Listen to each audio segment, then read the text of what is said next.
Hello बच्चों, स्वागत है फिर से आप लोग का आपके apprentice stock classes by sensor में। और टॉपिक चल रहा है हम लोग का गोली दर्पण और प्रकाश का परिवर्तन और गोली दर्पण से बनने वाले प्रतिबिंबों के बारे में लोग पढ़ रहे हैं। इसके पहले कई वीडियो आपके बीच में जा चुके हैं, ठीक है ना। आप उन सही वीडियो को एक क्रम से देखेंगे तो पूरा चैप्टर आपका कवर हो जाएगा। और इसमें एक आज इम्पोर्टेंट टॉपिक लेके आए हैं, उसी गोली दर्पण और प्रकाश के परिवर्तन से संबंधित संयुग्मी फोकस को लेकर के आए हैं आपके बीच में। आइए देखते हैं संयोगी फोकस होते क्या है। उससे पहले अभी आप देख रहे हो यहाँ पे मैंने दो फिगर बना रखा है। यहाँ पे एक फिगर किसके लिए है, अवतल दर्पण के लिए है, और एक किसके लिए है, उत्तल दर्पण के लिए। दोनों में मैंने प्रतिबिंबों को बनाया हुआ है। विभिन्न प्रतिबिंबों की विभिन्न स्थितियों के लिए अवतल दर्पण और उत्तल दर्पण दोनों के लिए ऑलरेडी वीडियो अपलोडेड है। उसको ट्रिक द्वारा भी बताया गया आपको किस प्रकार से आप उनको याद रखेंगे। अवतल दर्पण से बनने वाली जो वस्तु की 6 स्थितियाँ थी, उनके लिए 6 जो प्रतिबिंब बन रहे थे उनके लिए, और जो उत्तल दर्पण के लिए 2 स्थितियाँ थीं, उन दोनों के लिए भी क्या है आपको बिल्कुल एक्सप्लेनेशन के साथ और ट्रिक के साथ दोनों तरीके से आपको वहाँ पे बताया गया है कैसे प्रतिबिंब बनते हैं।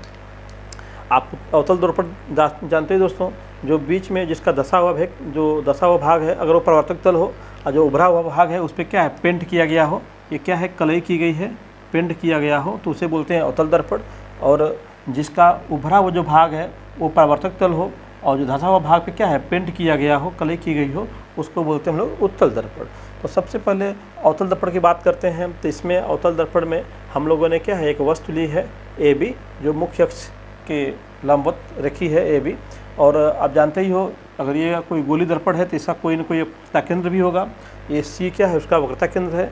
और आप जानते हो जो वक्रता त्रिज्या होती है वो बिंदु पी ध्रुव जो होता है उससे पी सी जो है उसका वक्रता त्रिज्या हो जाएगा। और जो फोकस होता है वक्रता त्रिज्या का आधा होता है, ठीक है ना। आपने पढ़ा है ना रिलेशन F = R/2, ये आपका हो गया, ठीक है। तो यहाँ से यहाँ तक की दूरी क्या है फोकस दूरी है, और यहाँ से यहाँ तक की दूरी क्या है वक्रता त्रिज्या है बीच में रखा हुआ। आपने इस वस्तु से एक मुख्य अक्ष से समांतर किरण भेजा है जो परावर्तन के पश्चात, ठीक है ना, फोकस से जानी चाहिए।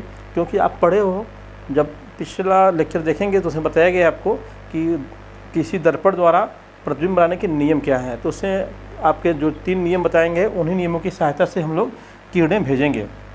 ऐसा नहीं कि कहीं से भी किरण भेज देंगे, कहीं से भी किरण भेजेंगे तो आपका ये जो है संयोगी फोकस या फिर जो प्रतिबिंब है मिलना आवश्यक नहीं है। तो आप जब उन 3 नियमों का पालन करते हुए किरणों को भेजेंगे तो आपका प्रतिबिंब अवश्य ही सही जगह पे और सही लंबाई का और सही दिशा में बनेगा। तो हम लोगों ने उसी नियमों की हेल्प से भेजा है किरण। एक किरण क्या है मुख्य अक्ष से समांतर भेजा आपने। तो आपने कहा था वहाँ पे नियम में कि मुख्य अक्ष से समांतर जाने वाली किरण क्या है फोकस से जाती है। तो यह किरण क्या है फोकस से जा रही है, ये आपकी परावर्तित किरण हो गई, ठीक है ना। ये आपकी क्या हो गई परावर्तित किरण हो गई, डी से जो किरण आ रही है वो हो गई परावर्तित किरण, ठीक। अब यहाँ से हमने क्या किया कि एक किरण क्या है इससे वक्रता केंद्र से भेजा है, और वक्रता केंद्र से जाने वाली जो किरण होती है उसका दर्पण पे आपतन कोण और परावर्तन कोण दोनों क्या होते हैं 0 होते हैं। इसलिए जिस पथ पे वो आती है उसी पथ पे क्या होती है वापस हो जाती है। तो ये भी एक परावर्तित किरण है, ये भी क्या है परावर्तित किरण है आपकी, परावर्तित किरण है ना, परावर्तित किरण ये भी है, और ये भी क्या है परावर्तित किरण है। तो 2 परावर्तित किरणें क्या है एक दूसरे को किस बिंदु पे काट रही हैं। इस बिंदु से एक लंब डाला हमने तो क्या है बी डैश पे जाके मुख्य अक्ष पे मिल रहा है। तो ए डैश बी डैश क्या हो गया आपका प्रतिबिंब हो गया। ये क्या बन गया हम लोग का प्रतिबिंब बन गया, ये है हम लोग का प्रतिबिंब बन गया। ये क्या आपकी है वस्तु है, ठीक है, ये क्या है वस्तु। तो आपने इस प्रकार से प्रतिबिंब बना लिया। तो हम लोग बात किसी कर रहे हैं संयुग्मी फोकस की बात कर रहे हैं। तो संयुग्मी फोकस क्या है, संयुग्मी फोकस 2 बिंदु होते हैं मुख्य अक्ष पे। अगर वो दोनों बिंदु इस प्रकार के हों कि एक बिंदु पर रखी गई वस्तु का प्रतिबिंब दूसरे बिंदु पर और दूसरे बिंदु पर रखी गई वस्तु का प्रतिबिंब पहले बिंदु प्राप्त होता है, तो उन दोनों बिंदुओं को बोलते हैं संयुग्मी फोकस, ठीक है दोस्तों। फिर से एक बार सुन लीजिए ध्यान से परिभाषा को। मुख्य अक्ष पर स्थित वे 2 बिंदु जिनमें से एक बिंदु पर रखी हुई वस्तु का प्रतिबिंब दूसरे बिंदु पर और दूसरे बिंदु पर रखी हुई वस्तु का प्रतिबिंब पहले बिंदु पर प्राप्त होता है, उसको बोलते हैं संयुग्मी फोकस। उन बिंदु कब बोलेंगे संयुग्मी फोकस बोलेंगे, कॉन्जुगेट फोकस बोलेंगे उनको, ठीक है ना। यहाँ पे देखिए हमने यहाँ पे बी पॉइंट पे कोई वस्तु रखा गया है और इसका प्रतिबिंब कहाँ बन रहा है बी डैश से बन रहा है। बी पे रखी गई वस्तु का प्रतिबिंब बी डैश से बन रहा है। अगर बी डैश पे रखी गई वस्तु का प्रतिबिंब बी पे बन जाएगा तो हम कहेंगे कि बी और बी डैश क्या है, बी और बी डैश क्या है संयुग्मी फोकस है, संयुग्मी फोकस है। तो आइए देखते हैं क्या हम लोग का ऐसा हो रहा है। तो एक तो प्रतिबिंब आप देख ही रहे हो कि वस्तु ए बी का प्रतिबिंब क्या है, बी डैश से बन रहा है, ए डैश बी डैश बन रहा है। अगर हमारी वस्तु यहाँ पे होती तो अब यहाँ इस वस्तु से जाने वाली किरणें अगर हमारा प्रतिबिंब यहाँ पे बनाती तो हमारा ये दोनों क्या हो जाते हैं, सहयोगी फोकस हो जाते हैं। तो मान लीजिए कि अब क्या है, हम लोगों ने ये कोई वस्तु ए डैश बी डैश रख दिया है, जो प्रतिबिंब था अब क्या है, वस्तु बन चुका है।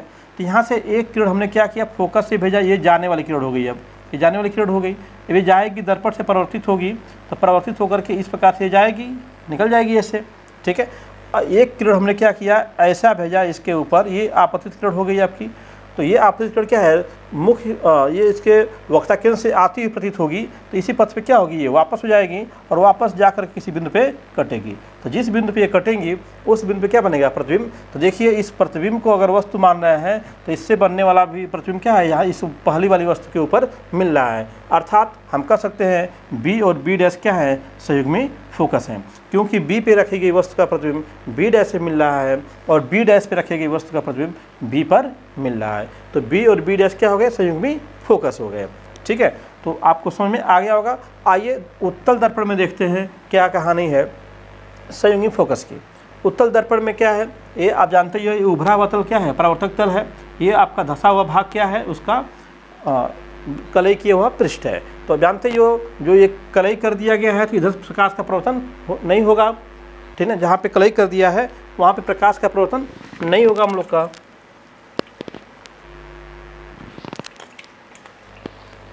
और प्रकाश का प्रवर्तन केवल आपका जो प्रवर्तक तल है उसी के ऊपर होने वाला है। तो हमने एक वस्तु क्या है, ए बी रख दिया है। ए बी से एक किरण क्या हमने समांतर भेजा है, जो दर्पण से परावर्तन के पश्चात दूर जा रही है, क्योंकि जानते ही हैं जो उत्तल दर्पण होता है किरणों को फैलाता है। तो ये किरण क्या है, इससे दूर जा रही है। जब इसको हमने पीछे बढ़ाया तो ये समांतर जाने वाली किरण है, तो ये जो परावर्तित किरण है वो कहीं फोकस पे कटनी चाहिए, आपका मुख्य अक्ष को कहीं काटनी चाहिए, और जहाँ मुख्य अक्ष पे काटेगी वो क्या होगा, फोकस बिंदु होगा। तो ये पीछे बढ़ाया हम लोगों ने, तो क्या है, इस एफ से जा रही है, तो एफ क्या हो गया, फोकस बिंदु हो गया आपका, ठीक है। और ये आपकी जो परावर्तित किरण है वो एफ से आती हुई प्रतीत हो रही है, ठीक है। हमने इसका वक्रता सी यहाँ पे लिया हुआ है, उसी प्रकार से आपका जो पी एफ है वो क्या होगा, एफ सी के बराबर होगा। अभी बताया मैंने आपको F equal to R by 2 से, ठीक है।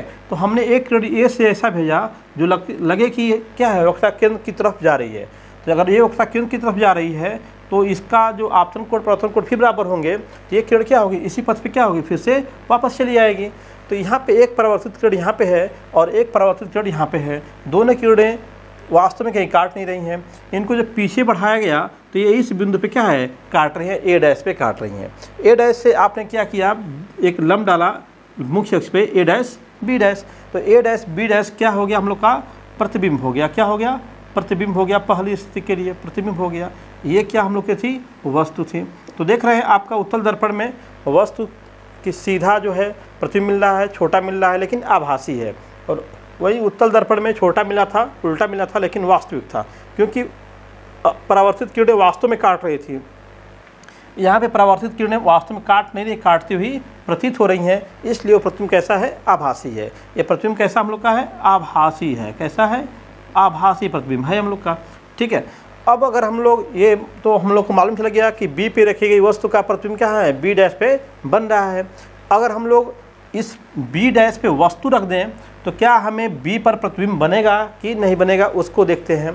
तो अगर आप बी डैश पे कोई वस्तु, मान लो कि अब ये क्या हो गई, वस्तु हो गई, अब ये क्या हो गई, वस्तु हो गई। तो इस वस्तु पे आने वाली किरण देखिए, आप जब प्रकाश के लेफ्ट टू राइट डालते हो, नियम बताया गया था आपको कि किसी भी दर्पण या लेंस पे प्रकाश किरण हमेशा लेफ्ट टू राइट ही डालते हैं, तो क्या ये प्रकाश को इसको पार कर पाएगी, बिल्कुल नहीं।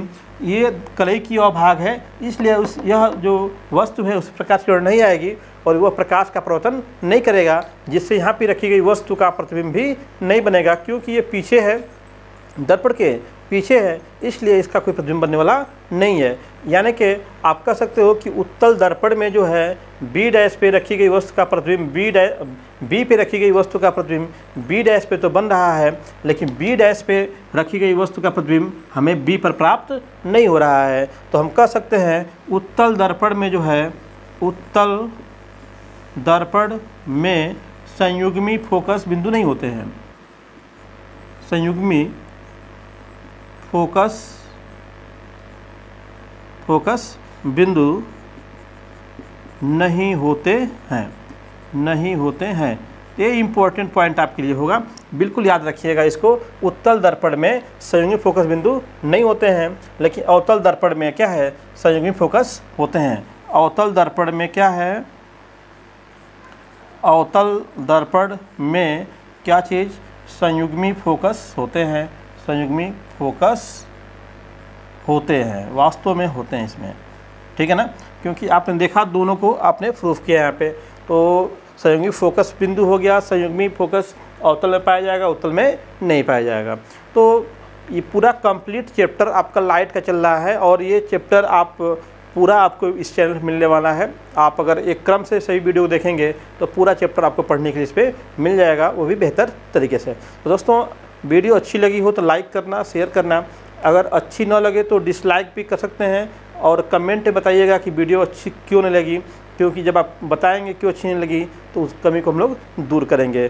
ठीक है दोस्तों, फिर मिलते हैं ऐसे ही आपके लिए बिल्कुल लाभदायक और जो उपयोगी वीडियो है उसको लेकर के। तब तक के लिए धन्यवाद।